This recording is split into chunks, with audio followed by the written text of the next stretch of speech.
The Pixel 7 and Pixel 7 Pro are set to become the latest and greatest smartphone from the house of Google, and even though there's still a few months between now and the eventual release of the two phones, there's already plenty of information available. In fact, Google can be thanked for many of the details, as the company has continually released Pixel 7 and 7 Pro teasers over the past few weeks and months.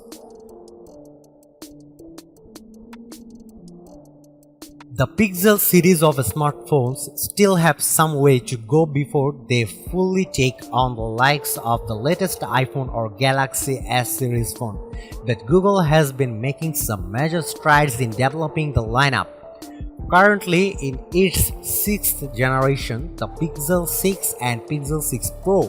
were widely received as solid upgrades over the Pixel 5 series. Not only did the two Pixel 6 phones come with a new look, but they were also the first Pixel phones to arrive powered by Google's own in-house Tensor chip.